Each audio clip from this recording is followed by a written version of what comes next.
I just want to tell you why we do this and why is it necessary for the believers to receive in such a way, you know? Because you don't just receive through teachings only. Are you aware of that? You don't just receive through teachings only. There are other ways that God has set for you and me to receive from Him, and we're going to receive, especially gifts. You know, teachings, they equip you to grow, but the gifts are not given through teachings. The gifts are given through the laying on of hands. So laying on of hands, it releases a gift. That's what the Bible says in the book of Timothy 4 verses 14. He's saying there's a gift that came on in your life through the laying on of hands. And Timothy 1 verses 6, it speaks of the gift that you received. So there are gifts that come in your life in impartation. Amen. And I just want to say this, that impartation is something that God is so passionate about. And you will see today, even from the word, that God is so passionate about impartation. When I saw in the book of Numbers 11, verses 24, God said to Moses, this work is too much for you. It's too much for you, man. He said, go and get some people that can help you in the work. Choose for yourself 70 men that will come here, and then I will do something in their lives. And then Moses went out there, chose elders from Israel, and he chose 70 elders. And when he chose 70 men, he brought them to the place of gathering, to the place where the presence was. And then when you brought these men, and the Lord came down in a cloud. So the Lord came down in a cloud. My expectation there will be to see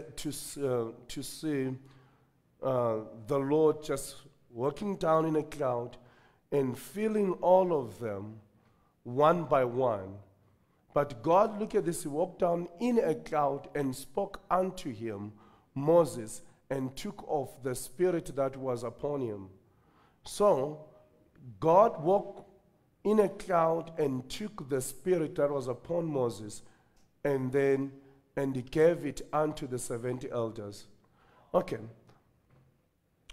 That's where we see impartation began there. God walks in a cloud, and then He comes down. 70 men are waiting for God. And God has a ceaseless supply of the oil. God is so blessed. His spirit is without measure. You cannot measure the Spirit of God. But He comes down, and then He picks the spirit that is in Moses, and He puts it on people. He doesn't come with another spirit. He comes down and saying there's something is already on earth. We need to spread it. That's impartation. And many people, they struggle with the subject of impartation because they say, all right, I'm going to get it directly from God.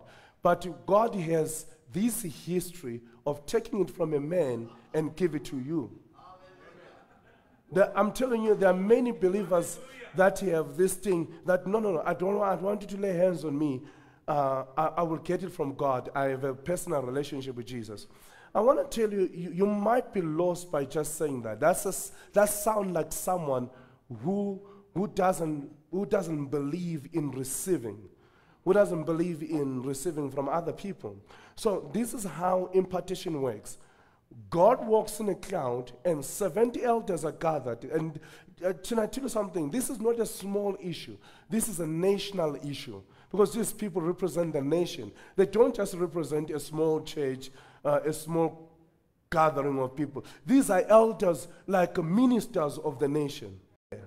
And God, He comes down, and then He takes the spirit from Moses and start dropping it over their lives and pour it over their lives. What is He teaching us? He's teaching us that something is already happening on earth. You need to receive it from someone. Amen. Praise the Lord. So He doesn't, look at this, He doesn't bring something. He doesn't tell these men, now come in and get exactly what Moses has. He takes what is in Moses, he pour it on people. But we see God always uses people that have already walked the way, and then he have experienced something with God, and then he uses them to impart it to other people. What we have received, we want it to go to you. Amen. So are you getting what I'm saying? So we supply, that's how it happens. So now God comes to Moses and says, already you received something, Moses. Let me take it from you, let me give it to them. He doesn't bring another food from heaven. He just takes what already is provided, that is already in Moses, and he takes it and he puts in them. In other words, some people can see this and say God maybe is in shortage of spirit. He's not in shortage of spirit. That's how things work in the kingdom. And then we see Elijah, he's carrying this beautiful oil in his life. It's anointing. And then when Elisha, I love impartation. So this guy is a farmer. And then the next thing Elijah sees him, he throws his cloth on him. And the man says, I love this oil. The man who follows him. He started following Elijah, and then as he follows Elijah, then the next thing, he becomes a prophet. He served the man of God. Elisha, he had so many miracles that Elisha even to today still inspires me, because there are things that Elisha will do, like things that Elisha will hear the king speaking in his bedroom. Will hear the king speaking in his bedroom. So, but Elisha could hear stuff and everything. But before he heard stuff, we see Elijah just a simple man who's a farmer, but because of impartation, he becomes a prophet. It's just a simple man who is a farmer. But when he met someone who's a prophet, and he had the desire for the prophetic, he received it. If it could happen like that in the Old Testament, don't you think in the New it should be easier? If someone is just a farmer, he's busy, he's plowing, he's doing everything, he has nothing to do with the prophetic, and suddenly meets a prophet and you receive the prophet's reward.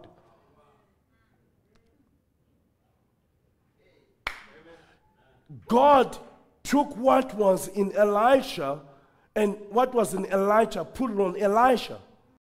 Hallelujah. Can I tell you something? You need a man. And you need a man that gives grace. You don't need any man. You know, sometimes we're thinking like we need any man. You need a man that can give you grace. If it's happening here on earth, if it means, brother, paying a ticket to go and be laid hands, just do it. If it means driving a long distance and staying all night to get it, do it. If it means sleeping there, they tell you sleep on that couch, sleep on the carpet, you get it. Get it. You'll change the world with it. Do anything to get it. That's all what I'm saying. Do anything to get it. But sometimes it's just better to be like a fool and receive than to be all-knowing and lose everything. There are places that I became like a fool, but I received. I have received from different men of God. I have received from different men of God. And I still want to receive. And I'm still going to receive. Are you with me? If I see it operating on someone, I would do anything to get it. I'm not just going to sit at home and say, Lord, we have seen it there. Can you give us here? If it's happening in America, I'll pay a ticket and go there. I would do anything. I love it. This thing I noticed, I've been around and I've been watching. I watch people and it doesn't happen to the passive. I don't know why. It's just for the active, like you see it, you run.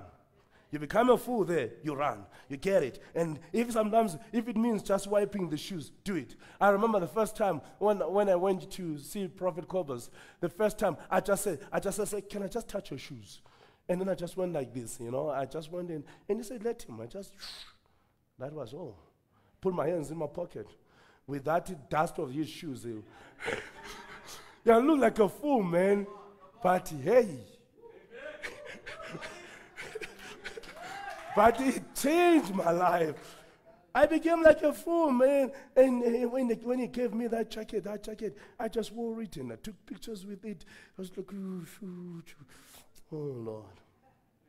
The Bible speaks of vessels. That means God uses a vessel to get it to you. If God speaks of vessels, then that means we need to be awakened to see that God, whatever God does, you want to pass it through a vessel. The teachings, they help you to grow. The laying on of hands helps you to receive a gift to operate. I long to see that I may impart to you spiritual gift. Someone says spiritual gift. What is spiritual gift? There are many gifts. There are talents and whatever. Spiritual gifts are different from talents. What are, let's say, spiritual talents? The power of receiving. Of being of allowing someone just to over your life. And that person will go. They won't take credit of what is happening in your life. If they do, then they're also wrong. Because they have to know that what is in their lives is given too. It's given freely. And they pass it to you freely. I can't take credit of anyone that is operating that I laid hands on. Because it's not my thing too. I'm also wondering, how did this thing get to me? There's something special about the anointing. They found the bones of Elisha. The bones.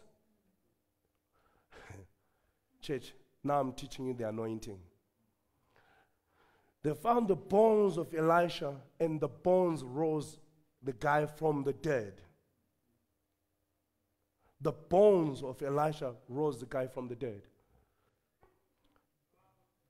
They dug this grave and they found the bone of Elijah. As the man was going down, touched the bone. The man came to life. Was the prayer involved? Was Elisha praying? Why? The gifts of God are without repentance.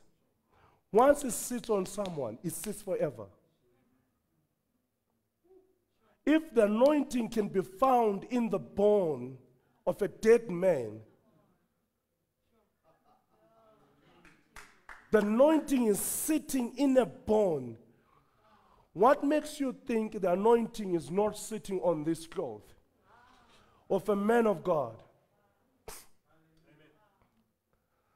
In the Old Testament, it could sit on the bone.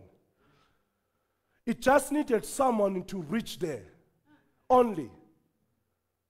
And the man came back to life. What is the biggest miracle one want to see here? Is the dead being raised. If the dead can be raised by someone who died, two people without faith in the thing, but with anointing. The faith of the men of God was not there. Two of them, they don't have faith. One is dead, doesn't have faith. Another one is dead, also doesn't have faith. But he has the anointing. Oh, how can he do something for me when he also died? No. How can I ask Prophet William to pray for me to have a jet when he doesn't have a jet? No. The Bible says in the book of Ephesians 3, it says, have you not heard of the grace of God that is in my life for your life? It's just for your life, but I'm carrying it. Have you not heard of this amazing grace that is sitting in my life, sitting on my bones, sitting on my skin for your life? That means you can have a private jet from it. You can have anything that I don't have from it. This man died, but he could raise the person. It's not him who can raise the person. It's the oil that is in the bronze. Now Paul, you will see Paul having faith for people to be healed.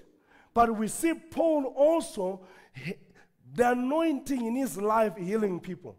Because he's saying the clothes were taken from his body. That means people came with clothes. Came with clothes and just touched the pot of Paul. He is not seeing. But the oil is dripping and is flowing in this man. He is not aware of what is happening. He is touch,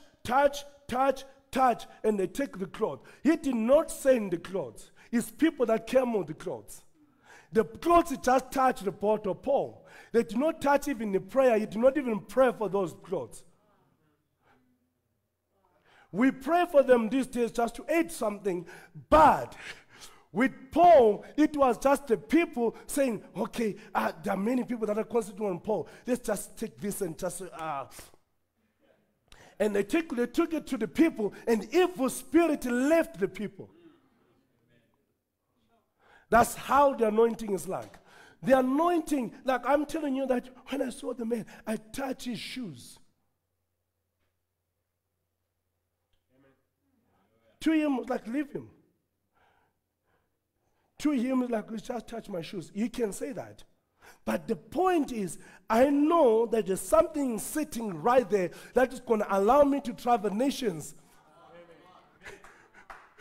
Because how beautiful are the feet of him that preached the gospel. I was like, I want this thing. Hallelujah. Church, I tell you, we all need this thing to understand that, hey, the cloth. A guy came to Zimbabwe there, and I just did this. And I gave him the cloth. I did not pray for him. You said when I gave him the cloth, he was trusting God. He wanted me to pray for, he wanted a building. He came, he crossed from Zimbabwe, came this side. And then when he got this side, he says he took the cloth to the building that he wanted. And then he just wiped the entrance. And the next day, they approved him to get the building. The oil. Someone said the oil. Church, I tell you, look at the bone of the man. Now look at this man. He says, if you see me going up and you see something falling, he says, you see something falling, you take that thing, you have received something. If you can see something fall in my clothes. So now, the clothes that Elijah was wearing, were they heavenly clothes? No, they were sewn by someone. But can I tell you something? Clothes are sewn by people. We buy them, bosses, suit, whatever you buy. Some show my house. So, but whatever you buy, as long as it gets to your body, the glory, the anointing, it jumps on those things. Amen. And saying, if you see me and the cloth it falls, man, take it, stuff will happen. And this man, the first thing that he did, Elisha, he took the cloth that fell when Elisha was going up. And then he took this cloth, he hit the river. And the river separated. That story has not been told. The river that separated because of the cloth of someone who's not around. Amen. That means God was telling him that the oil, the anointing is still resting on the things. It's still resting on the things. The anointing rests on the things. I'm telling you, even in this carpet there is anointing. That's why sometimes I come here in church and just leave my cards here. And just leave my pen cards. And the next thing, like, oh, then I check later. Then I found money is deposited in my account. Just by leaving my cards here. So church, the oil, you can get it from any individual. It changes things. Things happen. Things just happen. And I want someone on the keyboard there. Things happen. And today, we're going to receive his oil.